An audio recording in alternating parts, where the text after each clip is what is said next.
Welcome to the Women of Regenerative Ag podcast. This is a platform for the extraordinary women leading the regenerative agricultural movement and the transformation of our societies around the world. They are on the ground, creating critical shifts in seemingly intractable and highly unsustainable systems, and they have been doing so for a long time. I'm Aurora Flynn, creator of the show. In this series, we look to explore beyond the soil, to the underlying theme of transformation itself across size, scale, multiple dimensions, from that very internal landscape of human consciousness to the outer manifestation in the world around us, be it in the form of agricultural management practices, tools, and techniques, to culture, economics, policy, as well as the built environment. This series is a joint venture with Soil for Climate and my own organization, the Ouroboros Agency, where we work to help transform the human social infrastructure and the built environment to create truly resilient and regenerative societies. These recordings originally aired as interactive live stream interviews on social media. They were held during the initial months of the U.S. COVID lockdown, and due to limited facilities, we sometimes had to get creative with our locations and dealt with the occasional technical issue. Please enjoy these incredible women.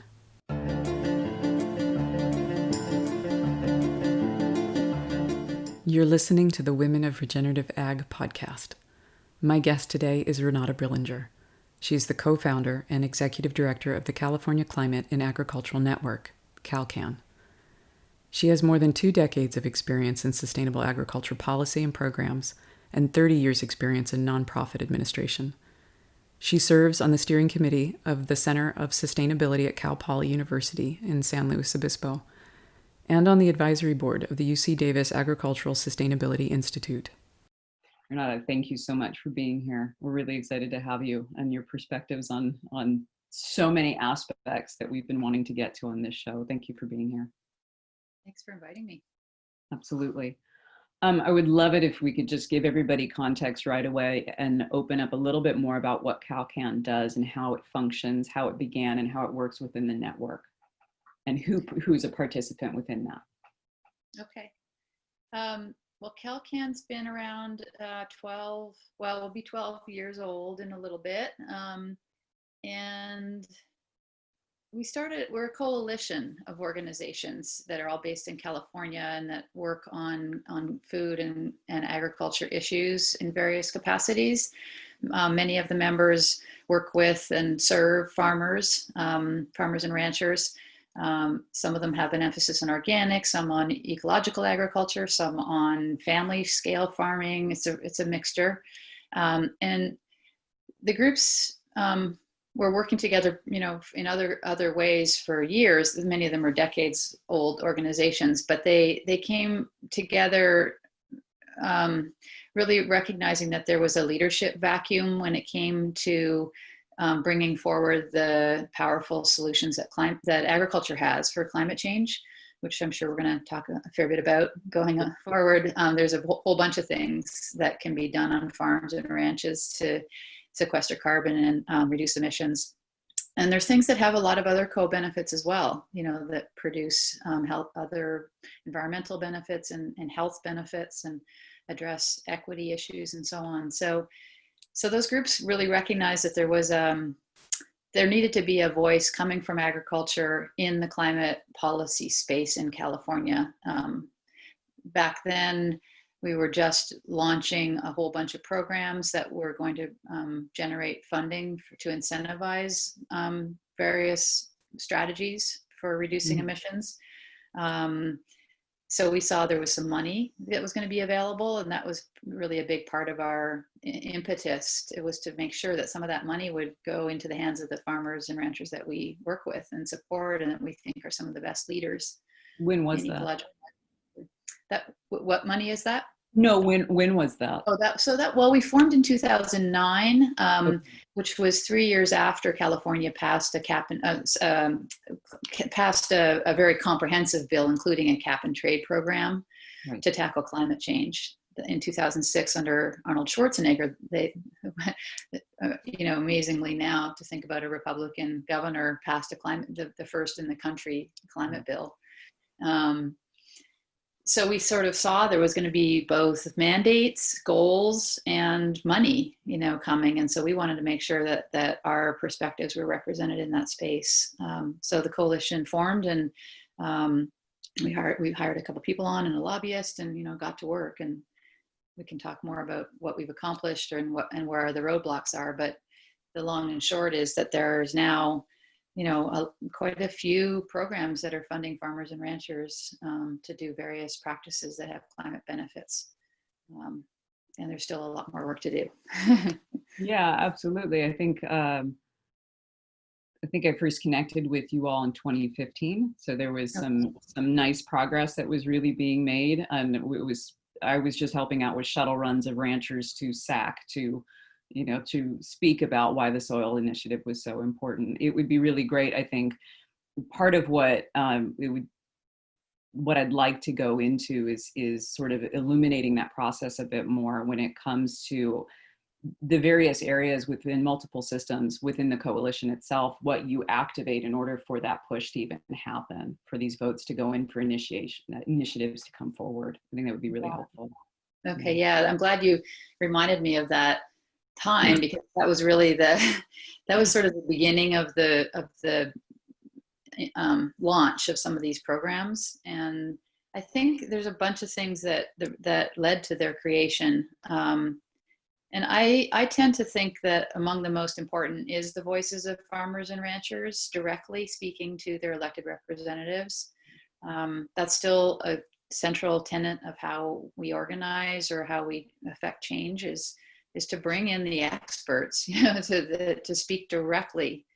We do a lot of intermediating ourselves as advocates, but the most powerful exchanges happen when the farmer is sitting across the desk from the person that they elect, and that it has the most authenticity. They can speak with authority about the benefits and how it works in their system.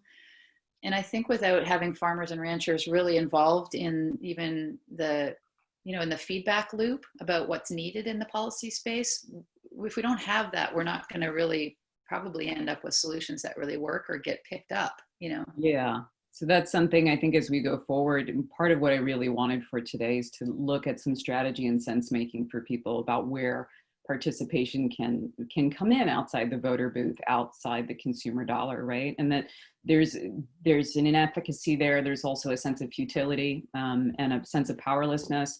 And my experience, I think it was 8 years ago, walking into the Farmers Guild, was I knew soil was important. I knew I was getting involved with helping regenerate landscapes with megafauna, right, hooved animals. And I knew it was imperative to heal my body with food. Why wasn't it, within, institutions already? Why wasn't it easily accessible? Why wasn't it financially viable?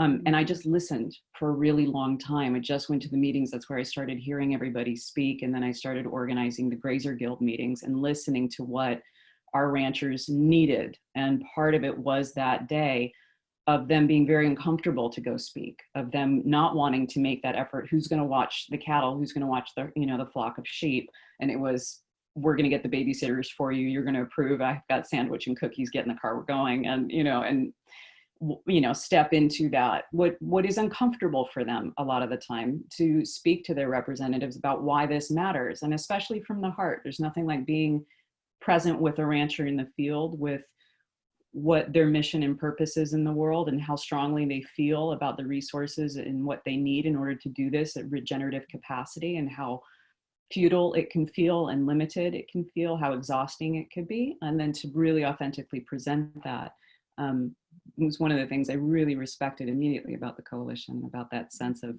we're going to get them up there, we're going to create the whole structure for them to be heard, and then get them out doing their work, which I don't think they get nearly enough support in. So I love that about CalCan and what you do. Yeah, and I think you're making me think about some things we've done since then more and more, which is bring the legislators to the farm. I missed that. Yeah. It's one thing to bring folks into the Capitol, but that's really an intimidating venue. It's designed that way. It really is. So it's intimidating for even people who've done it before, or people who, speak English, or people who have, some educational background, or people who are white. It's even for folks like that, it's intimidating, or older folks, let alone if you're not as, if you got any of those challenges in terms of being part of the dominant culture. So, because even though the legislature in California is kind of on the edge of no longer being majority white, it's still a white culture. It's still an institution. But bringing legislators to the farm, then they're on the turf of the expert of the topic at hand. Yeah. Which is how to make agriculture maximally economically efficient, environmentally, healthy and equitable. And so that's where the really good conversations happen, where the listening gets deeper, because you're actually also having a sensory experience, not just an intellectual one. Yes. So yeah, I've seen really, really, really great things happen out on farms and ranches. Because I hear you have a lot of consciousness. I can see it on the website around, racial equity. And certainly even our state is, supposed to have more awareness with the recent equity report. Farmer Equity Act? Yeah, the Farmer Equity Act. So this was a report we've been waiting for to talk about, both supposed to make recommendations and also kind of highlight the discrimination and how to make reparations. Could you speak to that a little bit? Yeah, so that Farmer Equity Act passed in 2017, and it was led by a group called the California Farmer Justice Collaborative, which I would direct people to. Yes. Most of whom are actual farmers of color. And so they sponsored that bill. They were the lead advocates on it. And one of the things that the bill did was require CDFA, Department of Food and Ag, to do this report. So they first had to hire, we also required them to hire what they call an equity officer. So that person was hired in the first year after the bill passed, and then the report was produced, in the next year. So it is definitely worth looking at. People can just find it by looking for Farmer Equity Report, CDFA Farmer Equity Report. Mm-hmm. And I want to really refer mainly to, so what the report includes is a few main topics. They touch on land tenure as one of the big barriers for farmers of color, getting access to land. So much land has been stolen, and people of color have never recovered from that. And farming, the percentage of farmers who are, demographically, the breakdown of California farmers is skewed white, and that's because of those hundreds of years of discrimination and systemic discrimination.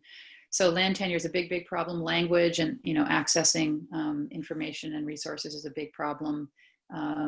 There's unfamiliarity among many farmers of color, according to the report, with what's available with state programs and services and technical assistance. Mm-hmm. And there's minimal representation on various boards and commissions, both within CDFA, but also in the trade industries and commodity groups at large. Yeah, I found that a little ironic that the commission itself is 84% white. I know part of the recommendation has been, this is to remedy structural issues, right? Representation.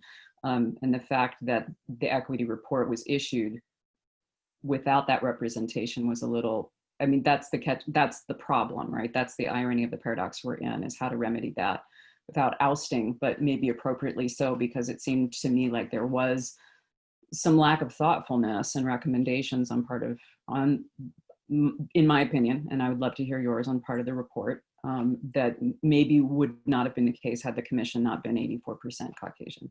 I don't know. Yeah. I really want to mainly just amplify the message of the California Farmer Justice Collaborative. They did publish a formal response to the report, and it was quite critical.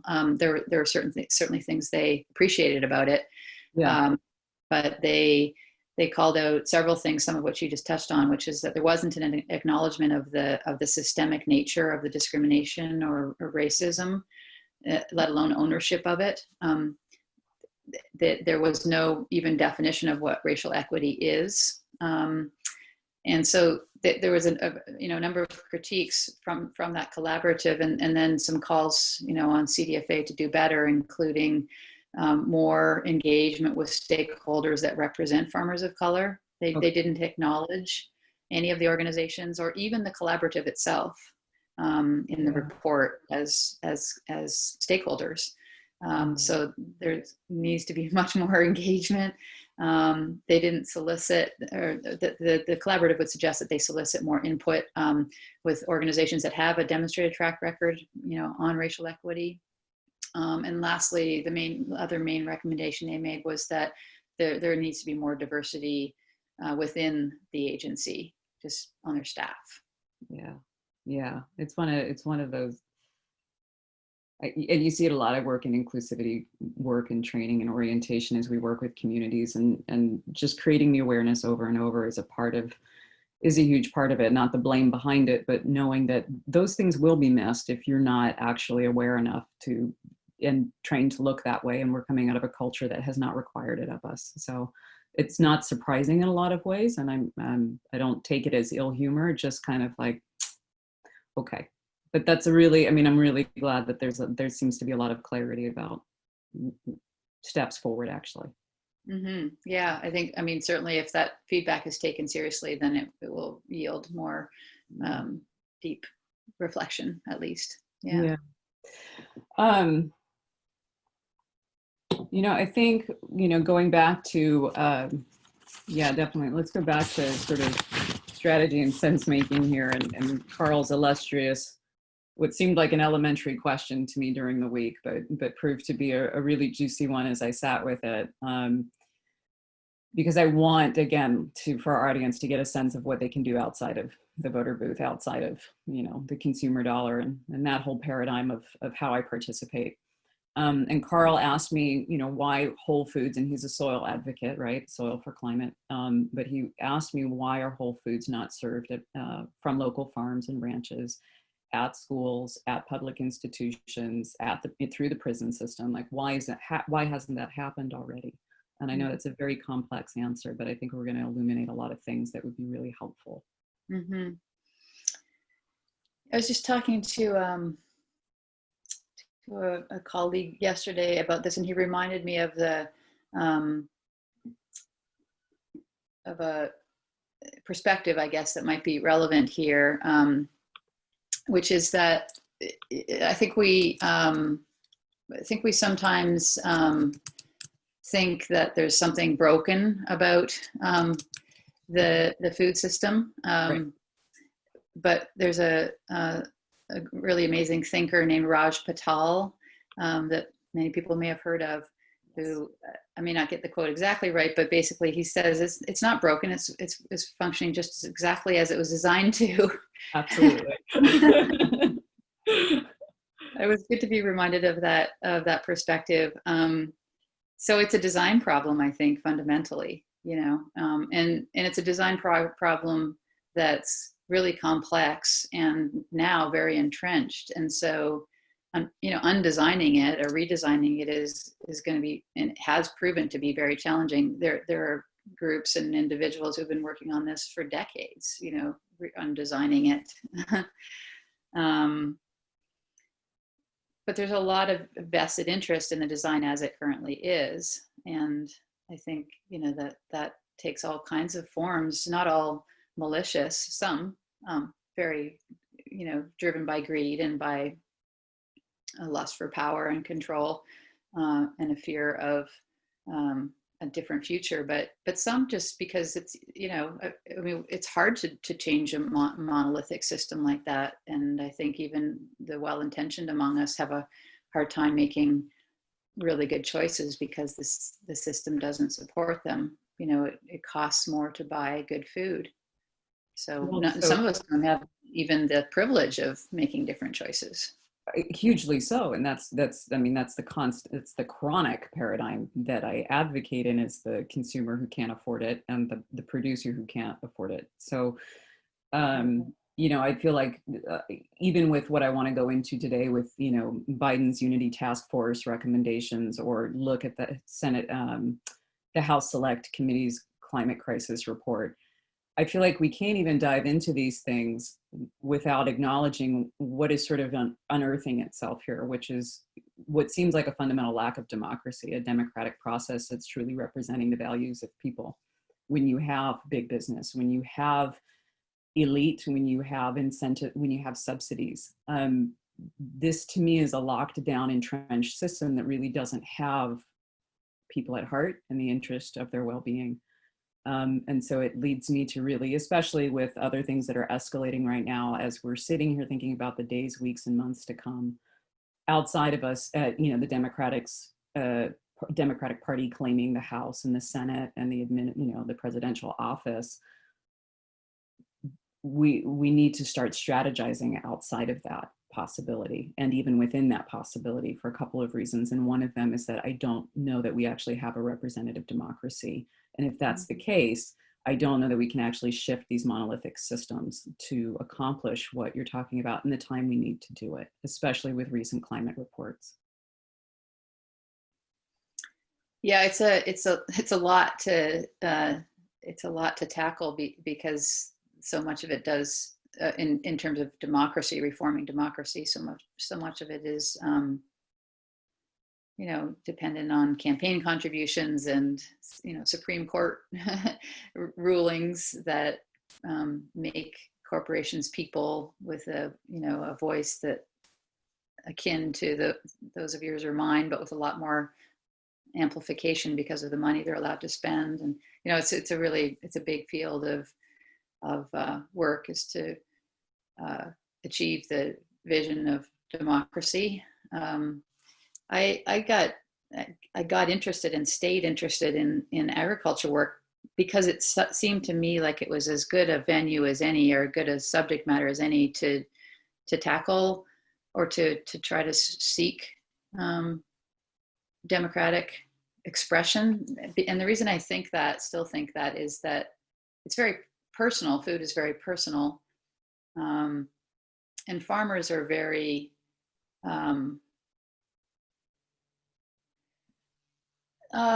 inspiring, to work with. I just really enjoy the way farmers approach their, the challenges of growing good food. And it just seems to me that with that many good humans, that building power and influence collectively to sort of see the outcomes I think many people actually want is an expression of acting democratically. Yes. So it seemed like it was a good combination of both tackling a really deep systemic problem and doing it with people who care a lot about what they're putting in their mouth and what they're growing in their backyard, or their field next to their house or whatever. Yeah. So it's not really I don't know how to answer your question in a meaningful way about how, the representative democracy issue, but I just, we just have to sort of dig in somewhere. Sometimes when I think about leaving sustainable agriculture, I do think about campaign finance reform as maybe the other, sort of way to approach root cause problems in democracy. Yeah. I think it's just invaluable to have. I have had many policy debates, legislative debates. How do we get behind an increase? And to me, I keep wanting to go meta and keep backing away, because every problem that we're focused on, every piece of policy we pull apart, climate action plans we pull apart, if we don't back up and question the reality within the whole system we're trying to operate in, then the strategy doesn't happen. Because for me, strategy is about building that power behind the resources. It's about the moves we make and recognizing the counter moves that may come. And if we're recognizing that counter moves are coming from agencies that are so much bigger than representing the people when it comes to resources and power that's been accumulated, then maybe that's the conversation we need to start having, and I don't, again, we don't need to come to conclusions in the dialogue. We don't need to come to levity even, it's a reality that we're looking at as we walk into, even with people who are, we get Democrats and, in the House, it has me questioning the whole possibility behind the system, and especially what can happen in light of COVID.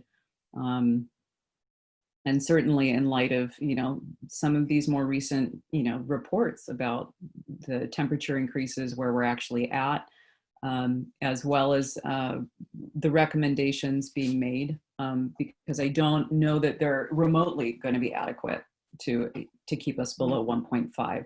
And I actually don't believe these numbers are coming from what would include a scope 3 analysis, which is transboundary emissions. It's looking at upstream and downstream impacts.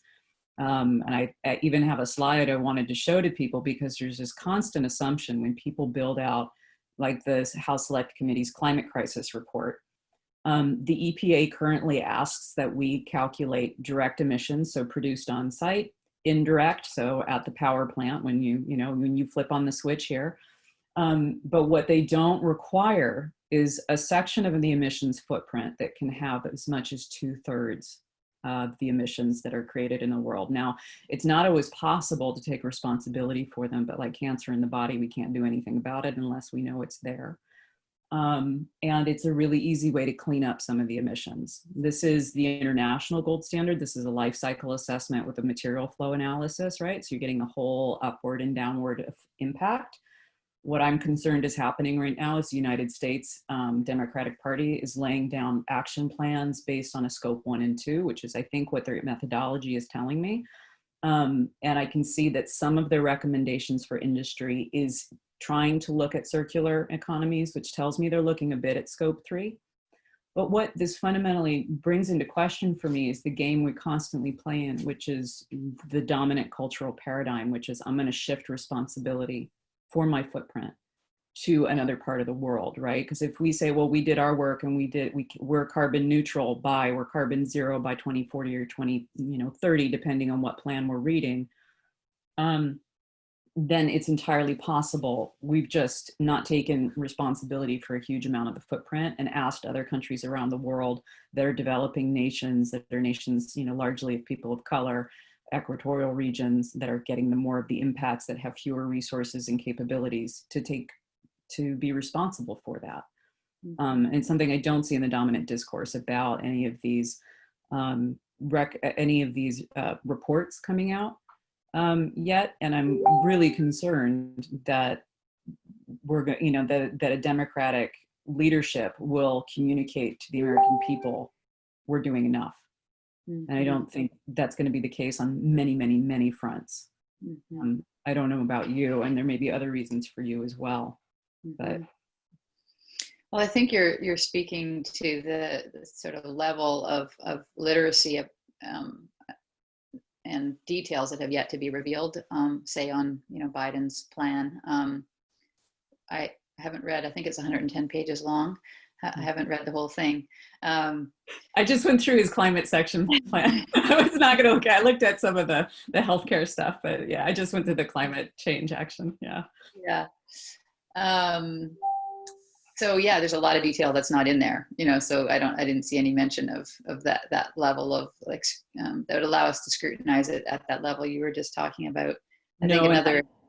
Yeah. Just to be clear, the House Select Committee did provide their methodology, and then the EPA just recommends a scope 1 and 2. I'm going to go ahead and throw up a slide while you talk, so people are asking what are these scopes, and it'll just help them see it. Yeah, great. Well, me too, because I'm not entirely familiar with it either. Yeah, I'm always surprised that it's not more readily in people's view. It was when I started reviewing climate action plans at higher education institutions that I realized most of them were not being responsible for their complete footprints. And I just happened to have a teacher who worked at the IPCC on the 5th assessment. And so he was just like, whoa.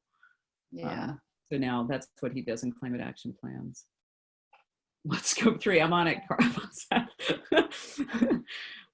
Please, by all means, Renata, I'm going to take a second here to try to. Yeah, I mean, I'm wondering if this is an example of scope 3, something I think a fair bit about in agriculture, which is that the way the inventory is done here in California is the agricultural footprint is measured just by what emissions are modeled to be derived from on-farm practices. It Yes. doesn't include up or downstream from the farm, right?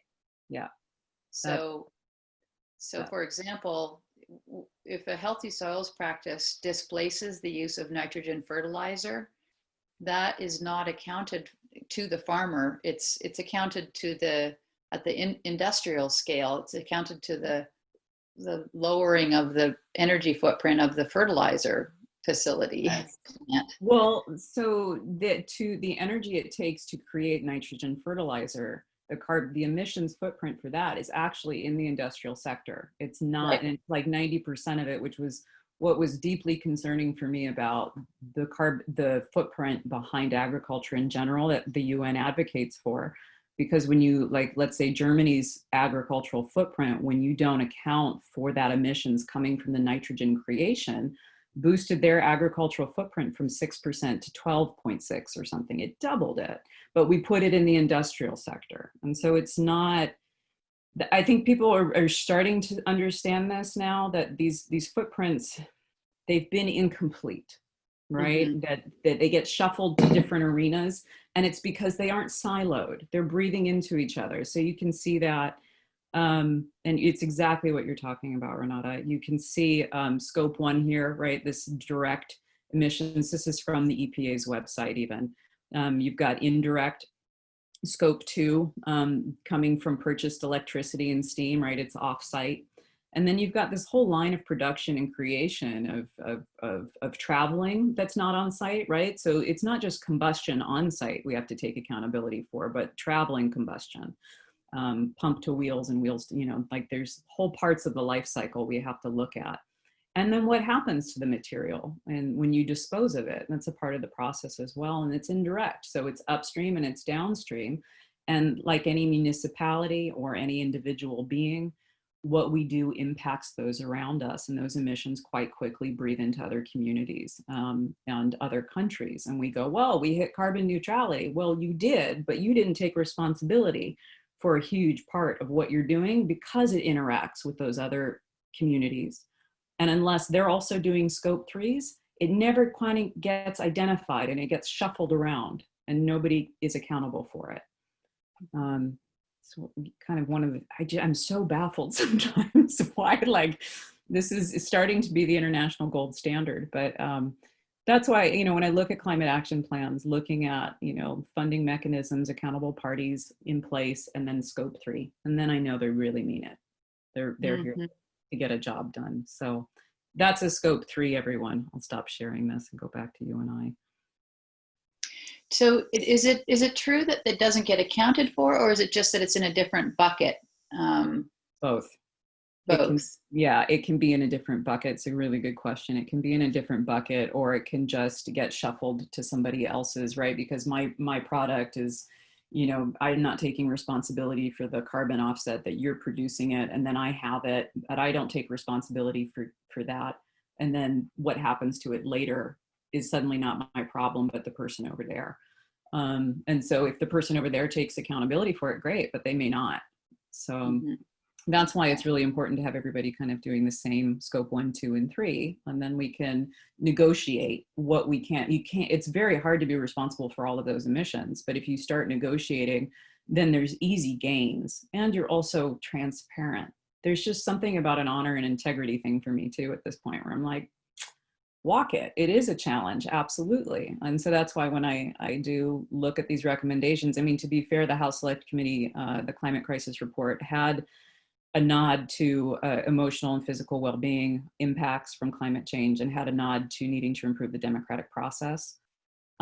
So I'm seeing some more integrity there and accountability of this is not just, carbon neutrality by 2030, we're going to be fine. I just don't think we are possibly realizing how unstable this could be really about to be in those reports. I think one of the concerns that comes up for me as you talk about this is the infatuation with teching our way out of this problem, this climate crisis, using technology as the answer to everything. It's Okay. an easy trap to fall into, and it's actually the problem that it's what created the problem in the first place. It was industrialization, right? Yes. So it seems to me like we should be very wary of high-tech solutions to the Yeah. climate crisis. And that comes into play in agriculture in a bunch of different ways. And I think, so I think a scope 3 approach or a life cycle approach to solution to a life cycle analysis of solutions could yield findings that show that maybe some of those high tech ideas are not going to pencil out, even when it comes to achieving reductions, if that's truly what we're trying to do. Yes. And Oh, I don't necessarily always think that's actually what we're trying to do.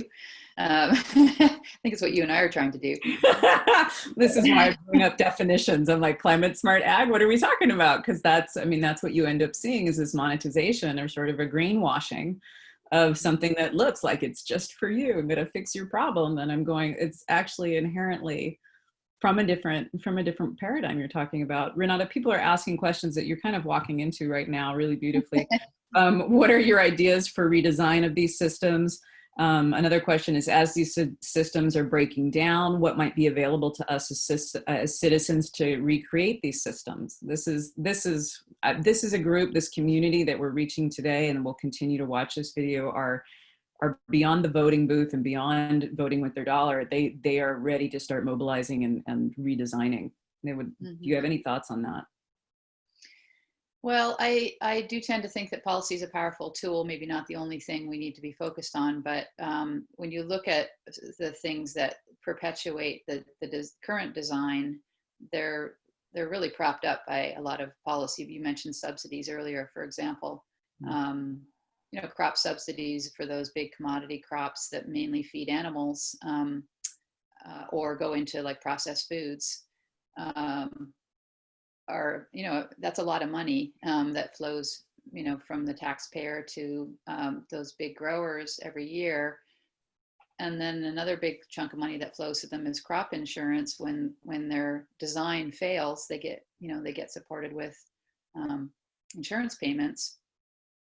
And that's becoming an increasingly, challenging negative feedback loop, because the more and I'm making some generalizations here, but if let's take a farm. If a farm relies on chemical inputs and doesn't pay attention to true soil health, over time that farm will become more brittle and more susceptible to climate impacts. And so the subsidy program supports the continuation of that set of practices, and then bails out the farmer when a big flood happens that washes away all the topsoil, because they don't have a spongy, healthy soil for the water to, penetrate. I mean, floods still will devastate the best of farms. I'm not suggesting that, but I don't think we should be. I don't think that cycle really makes sense. That cycle of payment. What makes more sense to me is to spend billions of dollars giving farmers support for transitioning away from that chemical treadmill and towards more biodiverse, more that maybe operations that integrate animals, operations that have various crops so that they're not as susceptible to a single year's failure. Certainly soil health practices, certainly water conservation practices, a whole bunch of things that we know will yield a tremendous number of benefits. Now, so that's what one way that policy could theoretically make a big change in the design. Of course, it's laughable to think that that's possible right now, because we don't have power, and that's the other piece. So the policy ideas are there, the power isn't. The influence, the what I think we don't have, and this is maybe where folks can put their shoulder to the wheel here. I mean, you can certainly support organizations that work on policy, but you can also think about building coalition to support that policy change that's needed. And I mean, I'm a firm believer in coalitions, as hard as they are, and as not as diverse as they need to be. They're still really much more powerful, I think, than single issue, advocacy. And I think we're really at a time now, and I think that both the pandemic and the social unrest that's going on right now is revealing that more than ever, we better figure this coalition thing out, because, intersectoral organizing, because if we don't, we are going to keep running into these systems failures, and we're going to keep running into the limits of our political influence. It's really great, Renata. It's really great. Yeah, I think there's a propensity to do the 9 to 5 and keep our lives the way it's been. And building coalitions is an incredible challenge and an incredible feat, especially if it's outside of what your, how your livelihood is gained, and raising your children, etc., and all of those things. I think that's why I kind of presented a bit like when I walked into this community before I went to get my master's and got into everything else I do now. It was a really simple moment of going, I'm an advocate. I want to support this. I know this is fundamental. I had no idea what to do. And it was just walking in and listening at the Farmers Guild before it became the California Alliance for Family Farms now. And really hearing where some of these bottlenecks were. But that was the birthplace of these coalitions, so to speak. I mean, that was where the commitments were coming from people to participate, but not on a single issue. And that was when I was also slightly overwhelmed with how many areas, from markets to who we needed to go talk to even get some of these leverage points to move, because everybody's fixed in a system that's not allowing for that generosity, so to speak. Which I think is the part that outrages me the most sometimes, is that we've created systems that force people to operate in a scarcity mode and be out of integrity with their value system, with their honorability, with their connectivity with people. They get into a really it creates identities. I don't know if that makes sense, but I feel like the best of us are not allowed to breathe in the systems easily. And it creates a win-lose situation quite often, which I think is where people shut down in their civic participation, in their advocacy. I'm wondering if that's changing now, but I think it has to change now. And I think it's good. We're going to have to find an amazing source of inspiration to rally all of us to do this. I'll tell you where I'd love to hear your answer to where you get your inspiration. I think that might be, as much as anything, a powerful question for everybody.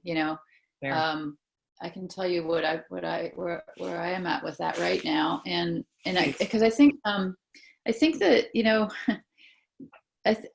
there's something very pleasurable about cynicism and despair. There, in a weird way, it's very attractive to go into that place of just like ragging on the bad politicians or talking about the problem, the endless problem analysis. I can very easily get into that, into that space. But it doesn't actually nourish me or get me up in the day or keep me working past 5 o'clock or whatever, what really is, I think, I'm just trying to train myself more and more to focus on is, where is the solution? Where is the inspiration? Where is the love and the connection and leadership and all that? Like, where's the light? And right now, especially, things feel so heavy and so uncertain and so changing so fast. So when I look around for inspiration, first on top of the list is like people under 25. Yes, completely. Absolutely, me too. I was teaching undergrads. Anybody under 25, yeah. And better even under 20. Like, there's some dynamo teenage athletes, right? Yeah. So I kind of want to be following them. I do really continue to be inspired by farmers and ranchers, especially the ones we get to work with. Even the ones who you might consider more conventional. I mean, they're incredibly creative, resilient people. I get to talk with some folks around the country who are working with farmers on healthy soils policies. And in certain parts of the country, especially in the center of the country, there's a lot of change happening that's quite inspiring. I mean, people are now talking about climate change at a much more readily than even 2 years ago. Though floods in Iowa last year really changed the conversation. Horror. So I think there's a lot of inspiration there, in the heartland. there's so many crises those folks are facing, and they're so resilient, and they're so passionate about holding on to their farms. And I think there's a turning happening that is pretty quick as these things go. So I'm really inspired about that. And then I am very humbled by the the movement for Black Lives, and the sort of how quickly I and a lot of other people around me are moving through a continuum from not being racist, which is where most of the people I know are. We're not racist. I don't think most of us are, but it's a big journey to be anti-racist, and that's happening pretty quickly. And so people who are speaking about that are also really inspiring to me right now, because it's opening the possibility that there will be this truly deep intersectoral organizing that'll get us to a place where the leadership style and the leadership and the wisdom and the perspectives are much more representative of that whole wholeness that I think we want to see in how we raise our food. Yeah. Well, it's beautiful. I think that's one of the things I recalled about, and why I wanted to connect with you again. I mean, I remember years ago, that was something to focus towards the light and the inspiration was something you said to a permaculture student at a class I was sitting with, that I was visiting off the Jenner Headlands. I was down there for the evening. Donegal Mark Gard was there, and this student was really upset about the state of the world and climate change, and how to make this move and how to have it happen fast enough. And you just told him that wasn't his job then, that his job was to find what gave him inspiration and passion, and to make movement there, to move it forward. If this was freaking him out, there was a process for him to come to terms with, to move through potentially. And if that wasn't giving his inspiration and lift and joy wasn't found in it, not to worry about it. We got it, that there are other people that are going to show up and go, this is for me, like you and I. This is a source of generation for me. It doesn't deteriorate who I am, to hold space, to bring the ideas through. And how are we going to rally? I felt from my whole lifetime to these moments, I go, I was born and created and evolved to do this. I've got this. This is what I'm here to do. And it can look like a lot of different things within it. And I trust that gentleman hopefully went, and if he's a painter, he's painting right now. You know what I mean? Like, that's what I really want for the world, is for the orientation maybe to shift with our participation, with the 1, 2, 3 heave ho that we're going to really need in mobilization to shift these systems. But that there is a truly generative, and part of that is that intersectionality you're talking about really beautifully, that open-heartedness that comes from recognizing and integrating what has been a culture built out of holocausts, that's rippling through horrors and terrors and traumas into a culture that suppresses emotionality, emotional responsibility, does not allow for the transformation and the germination of wisdom quite readily. It sequesters people into identities and boxes. It's based on profitability. It's based on segmentation and separation, lack of seeing the whole, and a lack of expression of the self, who we are, right? In that authentic presence. But authenticity for me is sort of the alchemizing process of what you've been through to become who you are. And if we don't support that process with each other, which is what Black Lives Matter is for me, which is what has been from the indigenous communities I come from and the genocidal roots I was born from, we have to, Una, come here. I have a 4-legged child and she's fussing. Authentic. Yeah, I was going to say you showed it right at the right time. Totally. She's like, Ma. And she was, this is what Una does. We go and work with communities, dealing with trauma, dealing with how to build that resilience and that connectivity. But that alchemizing process of confronting truth and being and allowing the healing to occur. My brother's Black. My family comes from, are immigrants, and they come from, the Ashkenazi, from our own Holocausts. And all I do is work with indigenous communities that are finishing breathing through that into a place of wellness and harmony, and then shifting systems while they go. and they're conscious of it, the ones I've worked with, that that's part of their journey. They have to reclaim their wholeness and their healing. And I don't think that is separate from what sort of dominant culture needs to do as well. White identified community. This not to say that there isn't that on, there's hugely so. I work with, you know, white men who haven't cried since they were boys, and they aren't in touch with their heart, with their passion, why they're here, who they are. They, you know, that was one of the first beautiful things Renata I connected with ranchers about, was it wasn't, we were looking at the soil and talking about carbon and, you know, water holding capacity. And then it was, how's your family? How's it going with your wife and the 3 jobs? And, you know, there was so much latent heartbreak for the amount of pride and responsibility and feeling like a failure, feeling like they were not able to be superheroes in a system that's crushing them. So, you know, to me, that's really about a social fabric that is in need of a lot of renewal and cleansing and authenticity to create that resiliency. And that's where I get my lift from, watching people remember who they are and drop into their beings. And that can be in any moment. So that's the supermarket for me, or here right now for you, you know. I will find that in the world and create it, because that's how I look at what we do in our purpose, that we create it. So yeah, it's my jam. Vision. Thank you. Yeah, thank you. That was a great question. Yes, I know, Pop.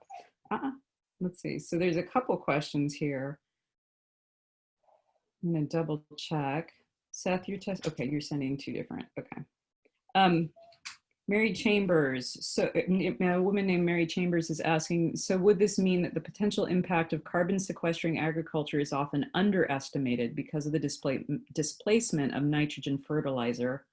The displacement of it is not accounted for.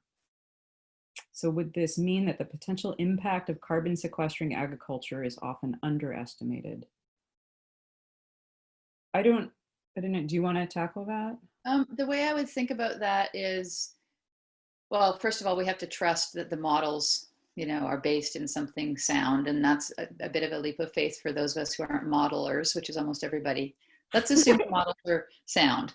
Okay. Let's assume that we've got good sound science underpinning the models that allow us to measure carbon in the soil and allow us to measure how much CO2 emissions come from producing nitrogen fertilizer, which is a lot, as you said, Aurora. Much more than the carbon sequestration potential, or, you know, it's on par with the carbon sequestration potential in the soil, because nitrogen is a short-lived climate pollutant. It's very potent. So, I'm sorry, it's not a short-lived climate pollutant, but it's very potent. It traps carbon dioxide at a much higher level than carbon dioxide. So, what I got distracted by, I distracted myself, but the long and short is that it's not necessarily that we're not measuring the savings from displacing nitrogen use. It's that the bucket, the accounting column that it goes into, is a different one than the farmer gets benefit from, or acknowledgement of. So if a farmer improves soil health and it ends up reducing their on-farm emissions in their little envelope, either by reducing the actual emissions or by pulling more carbon and putting it in the soil, they get credited, you know, whether it's through the carbon market or through a grant program, which is what I prefer to look at. They get acknowledged for that benefit to society, but they don't get the benefit of the reduction in nitrogen fertilizer use. Even if it's happening, it's getting credited to the nitrogen fertilizer factory out of state, usually, in the case of California. That's not necessarily I mean, we're still getting the global benefit, you know. It's just that farmers don't get paid for it, you know, and it doesn't get acknowledged. Yeah, as one of the many reasons to do these practices. Yeah, absolutely. The acknowledgement is huge. Seth is sending me a question, and I'm still a little unclear. Seth, is this the cotton one? She says why? Oh, she says why? Sarah. Sabra. I'm sorry, I missed that question. Cotton is the worst. Why aren't we growing linen? Why are our hats from Australia wool manufactured in China and sent here? Yeah, why aren't we growing linen? Design problem again. Okay. Why aren't we growing hemp? It's, you know, it, so, I don't know the difference between the carbon footprints of linen versus hemp versus cotton. But why we grow cotton? I mean, that's what that's what the country was built on, with slave labor. We grow cotton because we built a lot of profit. We concentrated a lot of profit in the hands of a very few people who have, ever since have benefited from that crop. California doesn't grow much cotton anymore. It can't be grown here hardly at all. It's too thirsty. Mm.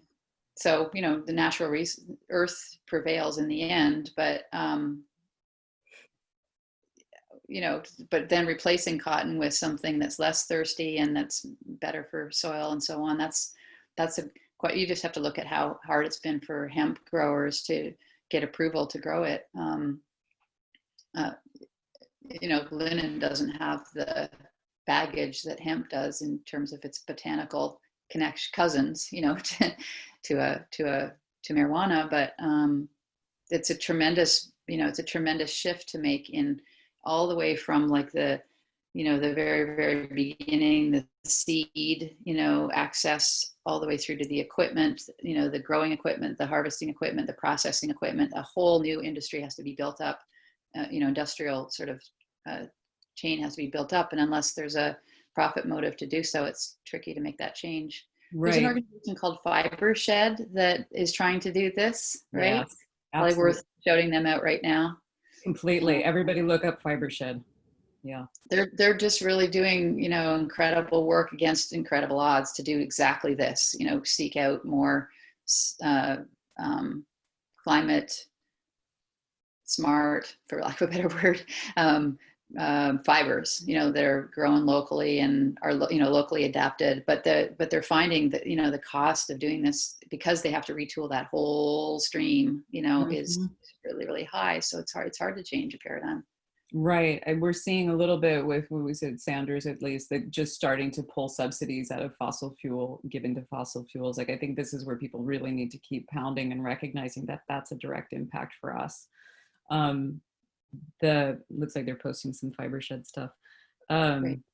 Yeah, it'll be interesting to see. I potentially was speaking with and learning about Winona LaDuke's hemp that she's growing, the sustainable hemp out in that on their res. I don't know, that's, when I back up and I think about that, I think it was the 2018 IPCC special report about the difference between the 1.5 and 2 degrees Celsius increase, and that it was much more disastrous to hit 2 degrees. And we really do need to keep it to 1.5. I remember, I think it was McKibben and it was a few other people talking about this mobilization on a size and scale not seen since World War II, and that it needed to happen well into the end of the century to convert industry to do this. And there was no talk about it at the university I was teaching at and learning from. It was just a real silent, like, a lack of acknowledgement of the report. And I still, that framing of the amount of mobilization that needs to occur for these industries to become sustainable, to not be getting, products from China, or to become, what we're talking about is bioregional agriculture, essentially. We're talking about growing things locally and within the bioregion to reduce the footprint. And it's not anti-globalization, but I think that those markets driven by the top 20 corporations are where you see the lack of resiliency in the food systems. I mean, in that whole transportation process, in that whole, distribution process is where we're seeing it flounder right away, which is what we've known about. All of these questions are intersections to this. Well, the pandemic really revealed that, we were seeing a shortage of milk in the early days. I don't know if people remember that, all 4 months ago now. There was a shortage of milk products and beef products, and yet farmers were dumping milk at their farm because the system was too rigid, too brittle, and too specialized, too highly specialized to adapt that quickly to the supply chain, abrupt supply chain change, which happened, which was far less institutional purchasing and all resident, moving overnight to residential purchasing. Our schools shut, all of our institutions shut down. All the big bulk buyers, that the way that milk is processed, packaged, and distributed is all, just to the one kind of sector. And we didn't have any way to get it to people who needed it. It was just a tragedy. Yeah. So it just points to the design flaw of having these hyper global, hyper specialized, very rigid, very industrial food chains. Right. So this kind of bringing this all back as we kind of head into the final minutes here, everyone, and please bring your questions. I'm seeing a lot of comments happening about what we're discussing. We love the participation because this is about inspiration and about germinating new seeds here about what's possible. And I really think what we're talking about with is the systemic redesign coming from an influence of coalition forces, really paying attention to subsidies and the money problem here. Yeah. Let's try to end on an up note. Renata, what do we do? Help us. Well, this might not sound like an up note at first, but I watched Ken Burns's documentary, The Dust Bowl, during the pandemic, which, for picker upper isn't maybe the best, but what I took from it, it was actually amazing. He interviewed these folks who are in their 80s now who lived through the Dust Bowl, and he wove through it, the sort of the stories about both what human beings individually are capable of and how resilient we actually are to those huge disruptions.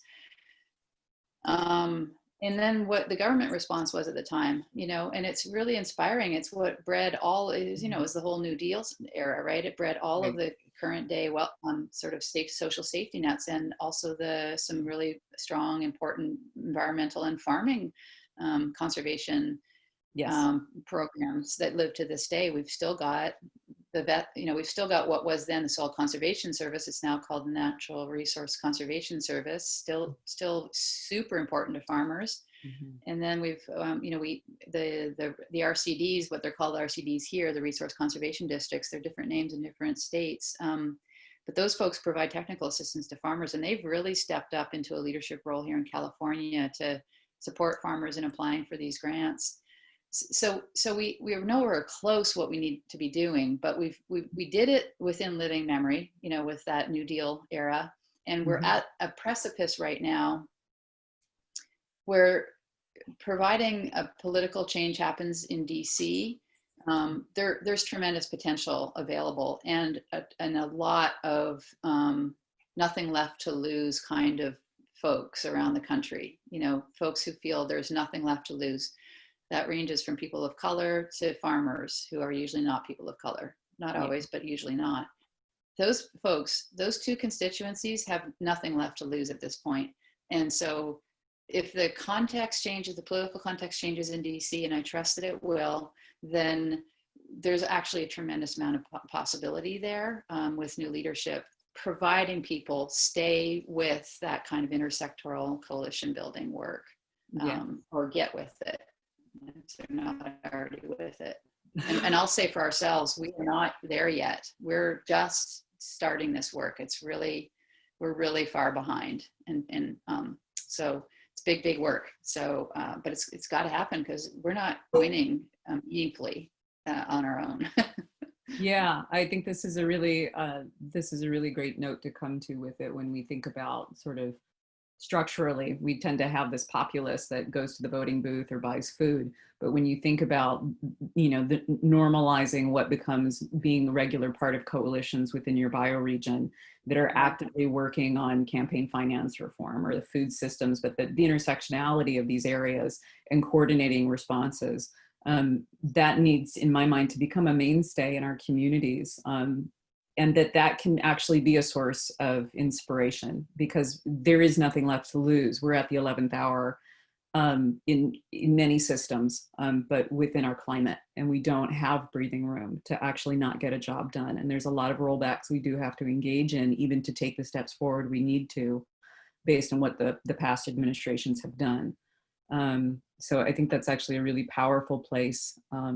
I have found nothing more inspiring than the coalitions that I've been privy to. And I've missed it. And COVID is challenging us, I think, even more with what feels like immense separation. That's why Seth and Carl jumped on in the beginning, to have these, you know, to keep our communities, you know, interfacing and building. I think there is a question from somebody who threw out, replying to Amy Green New Deal. When's the next farm bill coming up? Was what Amy Lemmer is asking. I'm actually at her house right now, generously letting me use her husband's office. But along with that, Renata, if you could, I know we didn't mention Sherry Pingree's, you know, the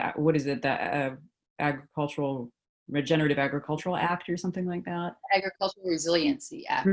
Yeah. Thank you. Okay, so yeah, maybe if we could touch on those really quickly. I know we have to wrap up. Yeah. Thanks for that question. So try to wrap all these things together. So we have a task force that Biden's put together with a bunch of recommendations, some of which include agriculture.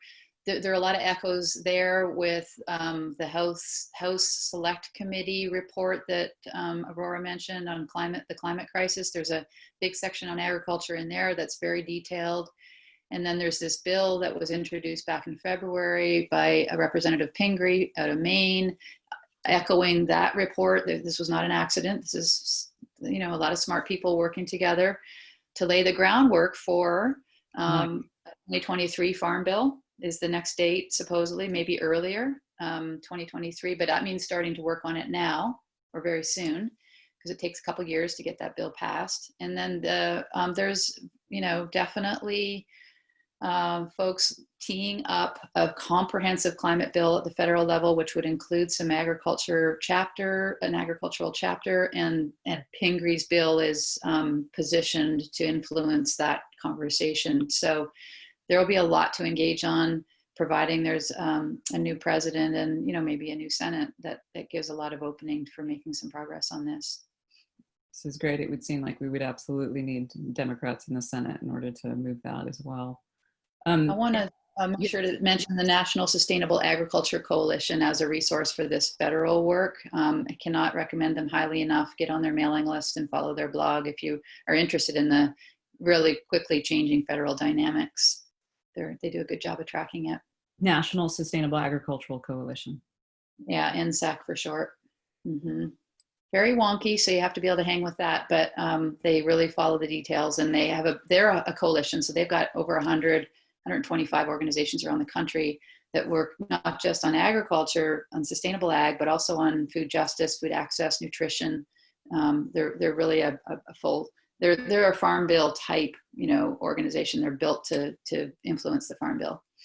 It's fantastic to hear. It's in my mind nothing less than the holistic view we have to take, and what I hear expressed from you all. So thank you so much, Renata. I think anything left, we'll ping in the comments as they come, and maybe I'll reach out and be in touch. I think we're all connected now on Facebook potentially. So yeah, we'll see what the community brings. It's such a pleasure to have you here. Thank you for sharing all the resources and all of the new ways to kind of frame and remove illusory notions of what needs to be done, because it can be a wonderful thing. We do need our coalitions, and we need to be strong in it and our resilience. So thank you for the inspiration today.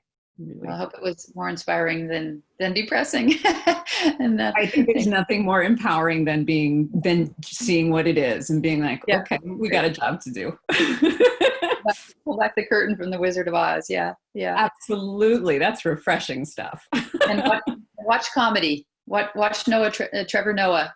Oh, man, lots and lots of comedy. It is a comedy. Yeah. All right. Thanks, Aurora. Contributions. Okay, beautiful. Thank you so much, Renata. We'll be in touch. Bye. Bye-bye.